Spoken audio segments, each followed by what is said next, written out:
Amuka kwenu, Amutaka, amuka rienu, amutaka, amuka birenu, amutaka, amutaka kwezono. anyị kalaka maka na ya ejighị ụzọ eje njem.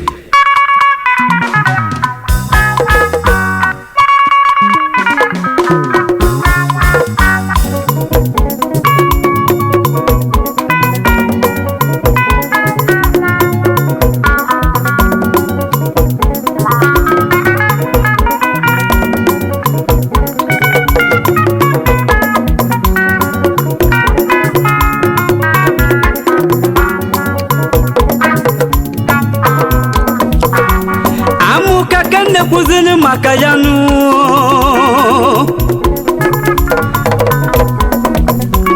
obodo nkwụgbaritọnụ egbada tọfọnenu wanu mobutu zọnụ Amuka karaka na faso ni fa na-ekwunu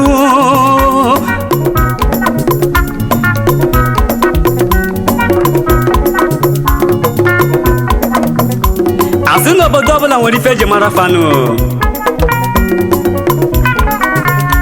nwere na-ekwuzi maka obodo a na-agba Amuka nke dị n'ihe Local Government of Nigeria na Anambra State maka na dị ekwu na nkịtị maka onye asị jide ka o jinu ị mara na ọ na-emezi ifenu Amuka ekele m unu obodo Chukwu fụrụ n'anya na ife niile nọ n'ime ya nụ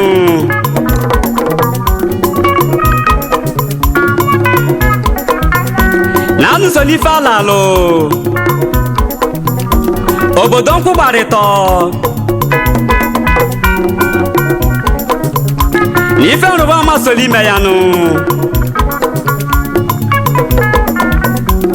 Amutaka yesa ụba kwara alamanụ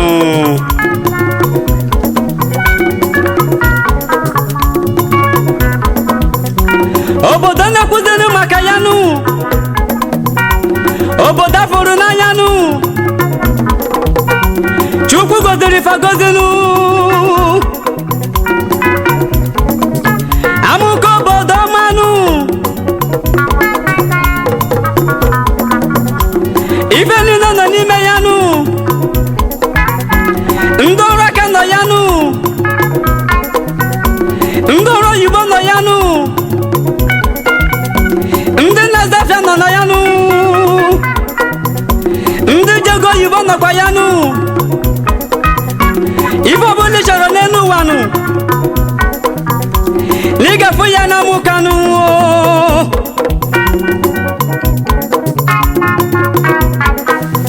Amuka obodo manụ Obodo agọziri agọzi, yes sir obodo agọziri agọzi,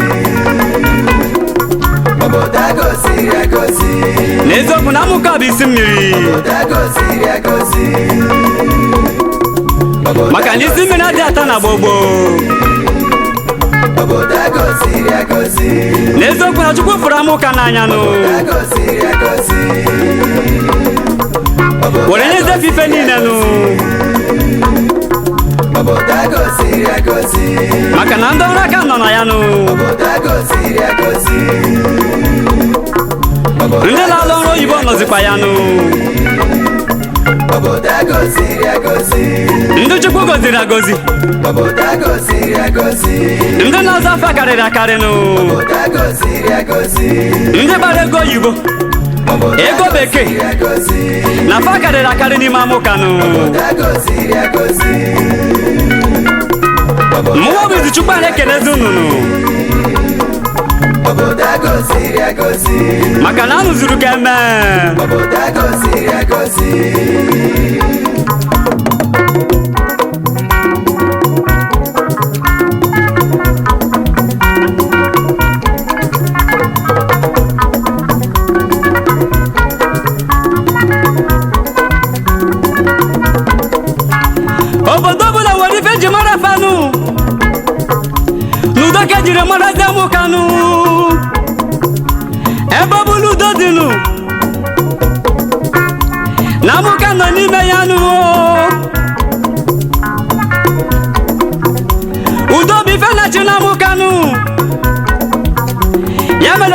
afụfa n'anya nụ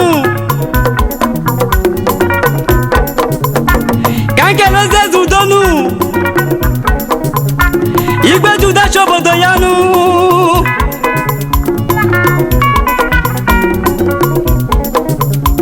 onye ka na-ekwuzi maka ya nụ His Royal Highness Igwe K.O. Obirialemgbe Ogbuefi Jideofor Igwe n'igadi Igwe n'igadi Igwe n'igadi Igwe n'igadi K.O. Obirialemgbe Igwe n'igadi Ogbuefi Jideofor nụ Igwe n'igadi Igwe n'igadi Ogbozedi gị mma n'isi nụ Igwe n'igadi n'ịgachi tamu kanka nụ Igwe n'igadi Igwe n'igadi Izuchukwu onye masị ya kazie nụ Igwe n'igadi asị gị gaba n'iru nụ Igwe n'igadi K.O. Obirialemgbe Igwe n'igadi KSJI Igwe n'igadi JP Ogbuefi Jideofor nke ise na amụka Igwe n'igadi igwe na-eje ụka Igwe n'igadi Izuchukwu Agụnweze mbasị ya kazie Igwe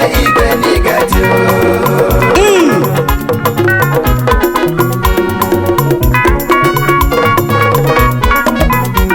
obodo ọbụla Chukwu fụrụ n'anya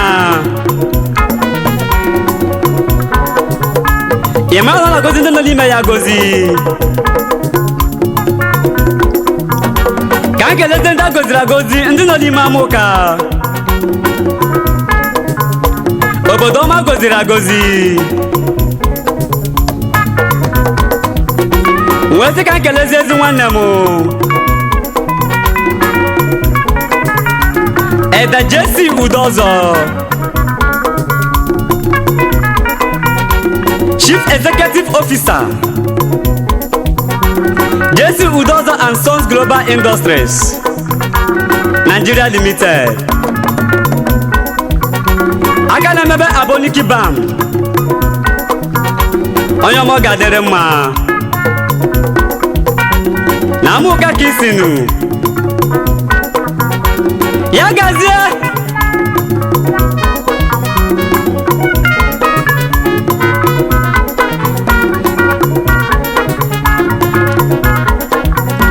kelere m Injinia Ferdinand Eze aka Eze ka ibe ya one of Amuka Chief Executive Officer Superior King International Nigeria Limited Founding National President United Youth Movement of Amuka kelezere m ezigbo nwanyị gị nụ Mrs. Chinelo Eze Odibeze ka ibe ya one of Amuka ụmụ nwanyị ji ga-aba mbanụ sị gị gaba n'iru maka na ka ị mere dị fa mmanụ odozi akụ dị ya Odibeze ka ibe ya na ọ ga-adịrị gị mma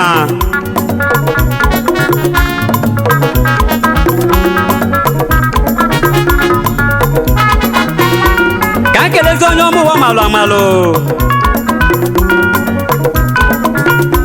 Mr. Augustine Ibabushi aka Osomamale Chief Executive Officer Izugo Transport Nigeria Limited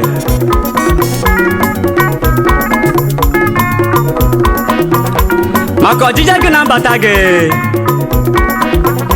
kpọbọzie Izugo Transport Limited ụgbọala dị mmanụ kelere m osodi akpa akụ gị Mrs. Ogochukwu Ibeabuchi mmasị na chi eze atọ ga-adịrị mma Mwabidu Chukwu si ya gazie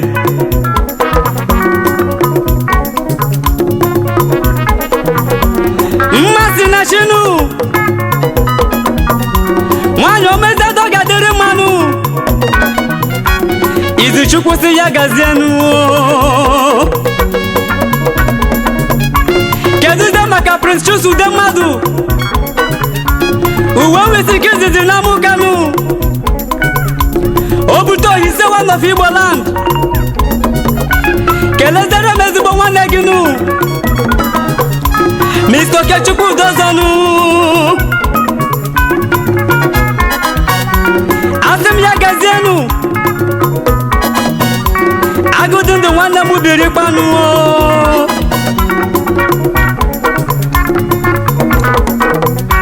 Mr. Okechukwu Udozo CEO Jefo Enterprises Nigeria Limited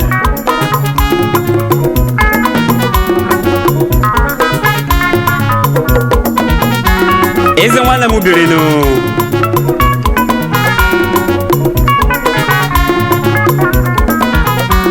agaghị m echefuzikwanụ ezigbo nwanne nwoke nụ Odogbe jebere mba na Amerika ọ chụbara mmadụ were ọnụ ma gbagbuo ehinu nwanne m ọ ga-adịrị gị mmanụ onye ka nnekwuzi maka ya nụ Mr. Michael Ezemba Egbedike one of Amuka ọ chụbara mmadụ were ọnụ ma gbagbuo ehi ọ ga-adịrị gị mma Izuchukwu zife mekwala gị n'elu ụwa nke anyị nọ n'ime ya nụ Egbedike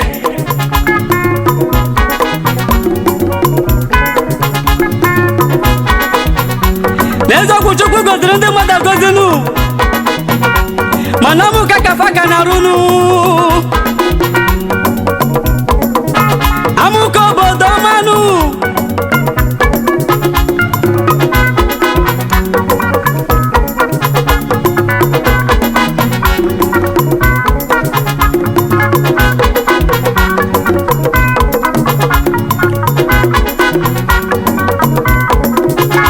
n'eziokwu na amụka bụ isi mmiri maka na isi mmiri adị atata n'eziokwu na Chukwu fụrụ amụka n'anya nụ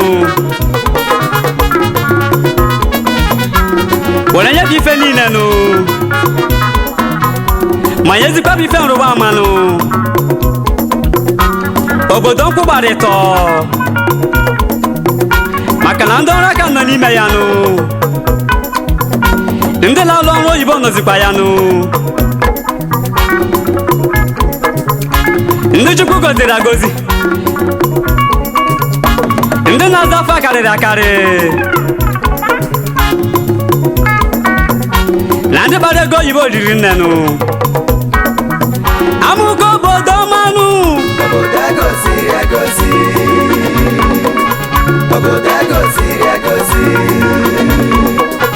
Obodo agoziri agozi Obodo agoziri agozi Obodo agoziri agozi Obodo agoziri agozi ka m bụrụ ekele bụlazierenụ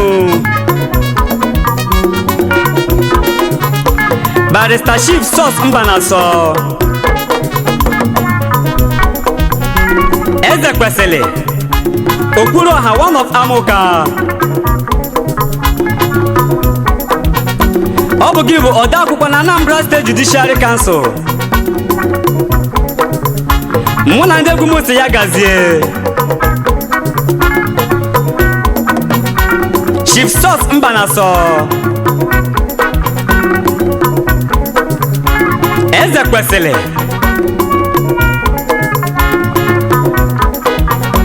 Barrister General,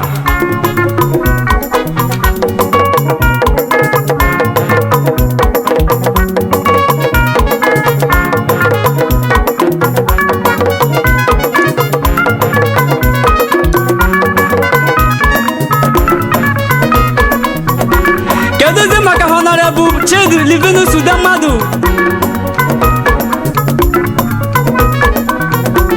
Honorable Member, Anambra State House of Assembly, Honorable Barrister Chidi Livinus Udemadu, ọ ga-adịrị gị mma.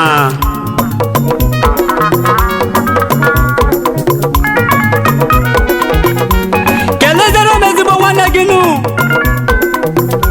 Mr. Ebuka Lamaru, Baba Dog,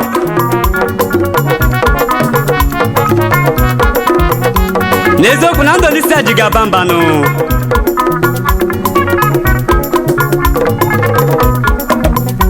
Keduzi maka isi mmiri nke izizi n'amụ Kanụ,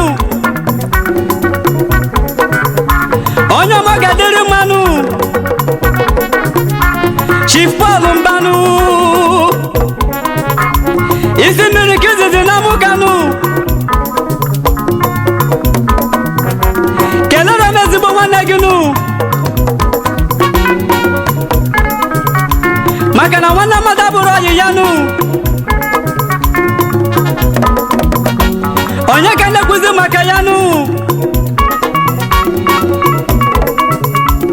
Mr. Friday Billy Aguzie, nwoke ribe nke izizi n'ama ụka, Nwafọ Igbo International Band na-ekele gị, ezi nwanne m dịrịnụ.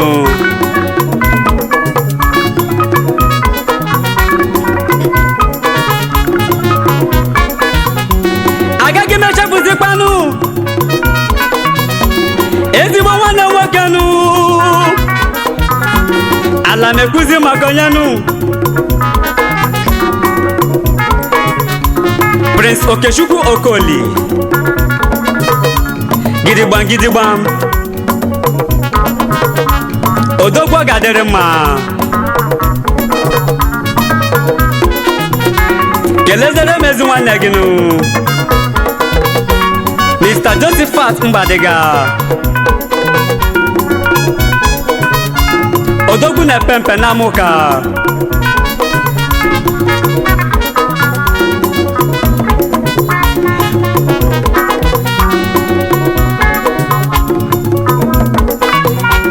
ụmụnne masị m ife mekwelanụ n'enu ụwanụ n'unu ga na-ejeje na-abata abatanụ.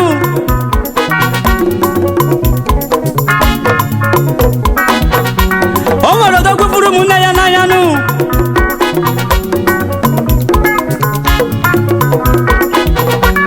ana m ekwuzi maka onye nụ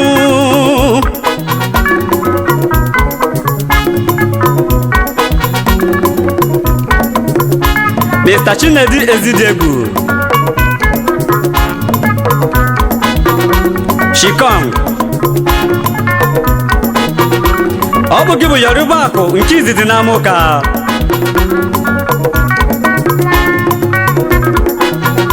n'eziokwu na ndị agọziri agọzi n'ama ụka dị ka aja mmiri, maka na adị agụta aja mmiri ọnụ. Amụko obodo ọmanụ, obodo agọziri agọzi, obodo agọziri agọzi, obodo agọziri agọzi, obodo agọziri agọzi, obodo agọziri agọzi, obodo agọziri agọzi,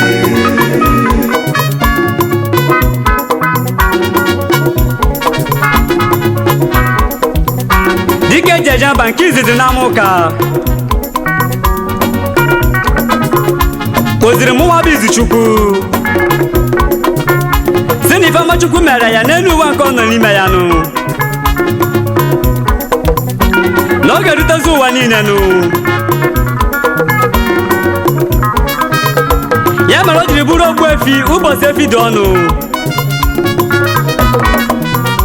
ya na ori ego na ụkọ ego onye ka m na-ekwuzi maka ya nụ Mr. Young Igbo Kwupụta dike jeje mba nke izizi n'Amuka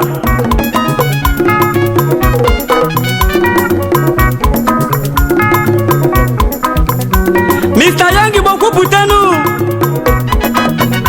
dike jeje mba nke izizi n'Amuka nụ Izuchukwu si ya gazienụ na ọ ga-adịrị gị mmanụ kelere m ezigbo ọyị gị nụ Mr. Godwin Okeke Big G King agụ nwere enyi ọ napụrụ dike mma Big G Mr. Godwin Okeke Amuka obodo ọmanụ obodo agọziri agọzi obodo agọziri agọzi obodo agọziri agọzi obodo agọziri agọzi kedụzi maka Mr. Chidozie Ozidiegwu nwachi na-emere eze nke izizi n'Amuka nụ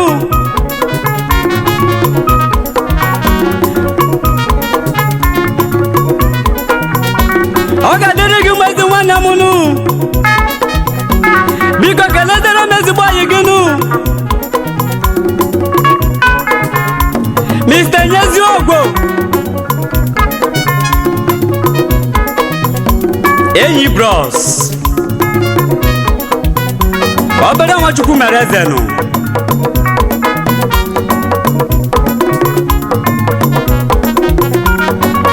enyezie asị gị biri gbanụ n'elu ụwa nke anyị nọ n'ime ya nụ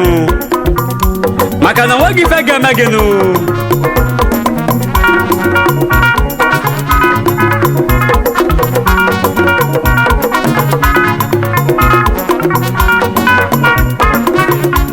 enyeziela ị ga-adịnụ n'eziokwu na Chukwu goziri ezinụlọ gị agozinụ kedụzi maka nwanne gị nwoke nụ Mr. Benson Ogbo Omekanna ya one of Amuka Chief Executive Officer Grace Paradise Hotel na Lagos State of Nigeria ebe a na-erife na dozi arụ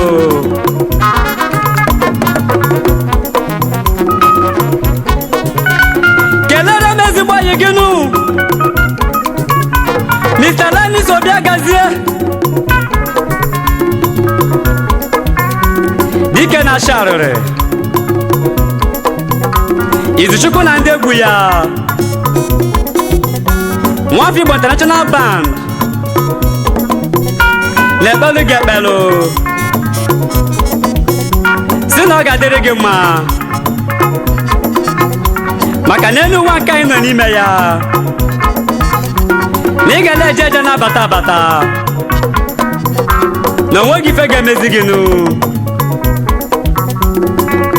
ezi nwanne m biri Amuka obodo ọmanụ obodo agọziri agọzi obodo agọziri agọzi obodo agọziri agọzi obodo agọziri agọzi o nwere onye na-ekwu nwere ife ọ na-eme obodo agọziri agọzi ana na-agba egbe ọ na-akpa nri ọ bụrụzie maka odogwu nwa na Germany Chief David Cletus Ezebula nwa Omiyukwu one of Amoka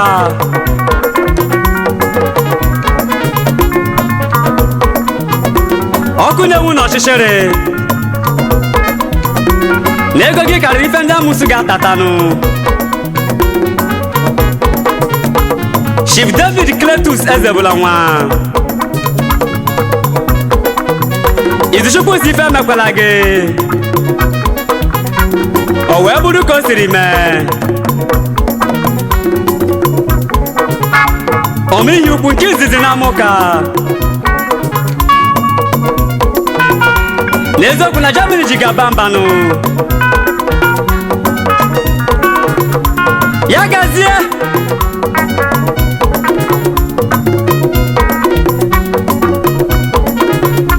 aga m aga bebe n'obi dike wee ghara ịmanyelu dike ọdụ nwere na-ekelezi Mr. Tony King Ezebụenyi anyị nla the football legend na Amoka odogwu kpọrọ ndị otu aje competition wee tee ndị ọ bụ ya ha ịgba wee gosi ha na fọm ka eji apị udu ọ ga-adịrị gị mma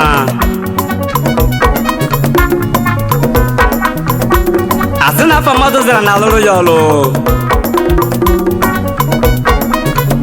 ọ wee bụrụ maka odogwu nwa Chukwu tibere ugo maka mmiri udele jiri saa ahụ ya ka ugo jiri kwa akanụ na odogwu nwa gụchaziri akwụkwọ nụ wee jebezie Hong Kong orizie na Hong Kong wee bụrụzie ọkasị akasị kedu ize okpotokpo nwa na-ekwu maka ya Ugochi mere eze na Hong Kong ọnọdụ ugo nke izizi na Amoka agụnwoke afọdom ọnọdụ Ugochi mere eze na onye bara ọba banyesigoni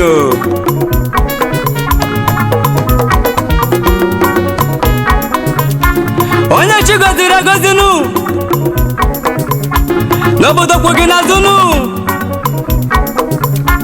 ma n'ụlọ ma na mmanụ maka na ezigbo mmadụ adụrụ oferenụ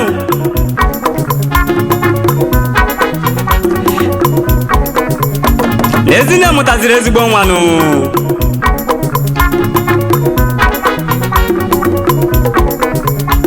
o jiri ego wee kwa uwe na Amoka nwelu mmadụ kedu onye omolu mụ na-ekele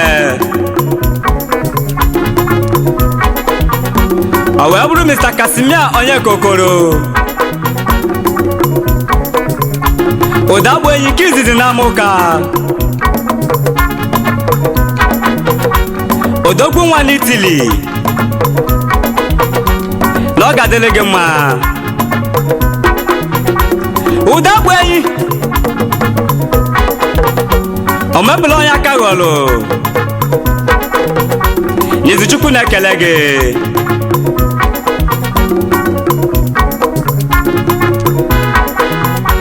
ọkọkasị akasị agụnwasị Amoka pụta na bọndụ ka ị na-eji ego eme ọgụnụ ofu nwa butere ike mmadụ 10 gaba n'iru n'obodo kwu gị n'azụ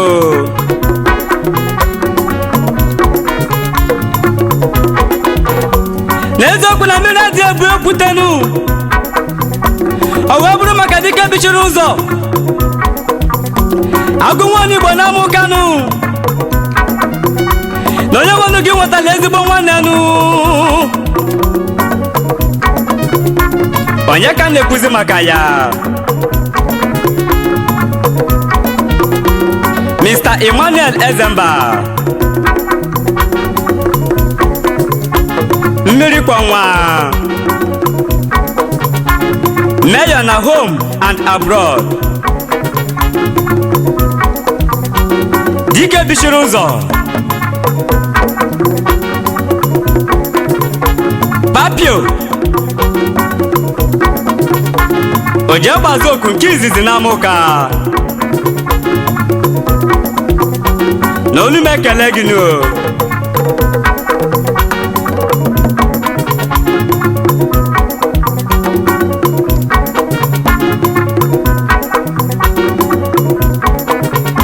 ewezi na ofeke mmadụ adị ejide obi maka na obi isi kara aka na-ebu ogbe ọ wee bụrụ maka onye ọma nwere obi nwanne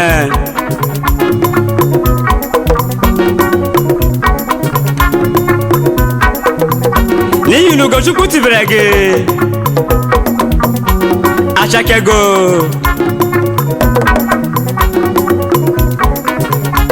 ọ wee bụrụ ezi oyi m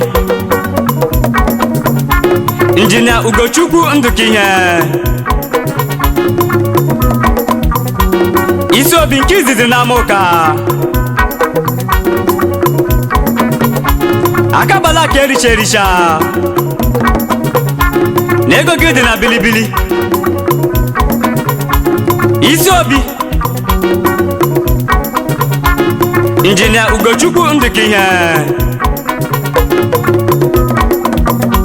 isi kara aka na-ebu ogbe ezi nwanne m bịabanụ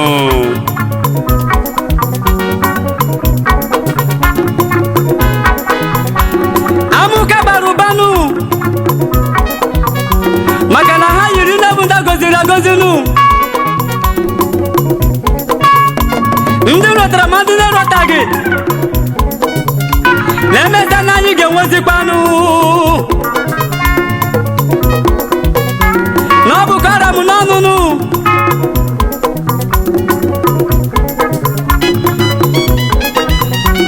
onye biri ibe ya biri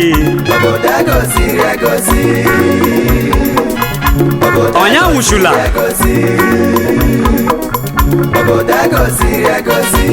n'obi Izuchukwu agụ nwa Ezemba na amụka n'afọ egwu ya bụ nwafọ Igbo International Band of Africa unu na n'olu ya